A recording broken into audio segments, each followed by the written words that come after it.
get a lot of people that buy these fantastic BP-51s, and they know they're an adjustable shock, but we do get a lot of questions. So first one, just quickly, tell me what's compression, what is rebound? So compression is basically when the shock is compressing, the suspension in the car is compressing, normally after hitting a bump or something like that. Then rebound is what happens when the shock extends again and the vehicle rebounds after a compression event. This will adjust both compression and rebound separately. So let's talk about compression first.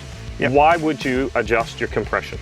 I suppose when we first set it up to come out of the factory, and part of our development and tuning process is to come up with a factory setting that we think most people will want. That's in the owner's manual, it's in the fitting instructions, where are your factory settings? So that's designed to carry a middle of the range load and do the right control. So you might come back from that. If you haven't got any accessories on, the weight of the car is not that heavy, it doesn't actually need to be slowed down. But if you're consistently finding that maybe you've got some accessories on and you're hitting bump stops, probably not hard, but if you're on a track and you're hitting bump stops a bit more often than you want to, then you'd probably wind a bit more compression in, and what that does is slow you down. So what the settings on the shock mean, down this end that we call 0, at the thin end of the wedge, that means that there's little compression or it's soft. So it's easy to compress the shock. As you wind it up and firm it up, sort of say from 0 to 10 to the fat end of the wedge, it's going to become firmer and harder to compress the shock.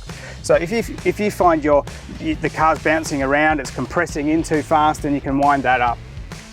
And the ways I'd suggest doing that is not by just maybe inching at 1 or 2 and being a bit timid with it. Find a nice spot that's not busy, it's not dangerous, and if it's set at the factory at 4 or 5, maybe just whip it right back down to nothing and understand your shock. You shouldn't get into too much trouble, keep the speed down, don't do any crazy turns or anything like that, and feel how much the car moves around. That's the best way I think to go. If you go firm, first off, it's just going to be stiff. So wind it all back to 0, let the car move around and understand it. And then maybe just do one at a time from there. Wind compression right up to as stiff as it can go. Again, not 1 or 2 spots, just go as stiff as you can go and understand what that does. So on the compression stroke, the shock gets shorter as you go into a hole or you go over a bump or something like that. So you've compressed the whole suspension system up, you're storing a lot of energy now in the spring. And so that spring wants to rebound back out again. And the way you control the speed at which that rebounds out is by adjusting the rebound there. So down here at 0, the thin end of the wedge, it's got its minimum, its softest rebound, so it's going to spring back up really quickly. If you go up to sort of from say 0 to 10, the fat end of the wedge, that's really going to hold on to it and give you a lot of rebound control and really control that spring as it bounces back up. So the kit comes with the adjustment spanner and it is really, really easy. So what would be some common scenarios why you would change and make those adjustments? Probably one of my favourite examples is in the desert or on the beach or where sand's involved. So typically you've probably got a bit of weight on. It's probably on a fairly firm setting because you're doing some high speed along the way and it's on bitumen and you want some good control of all that weight you've got on. But when you get into the sand, you let your tyres down. So first thing you do when you get into the sand is you let your tyres down. So that decrease in tyre pressure gives you a level of rolling flushness and a bit of comfort there.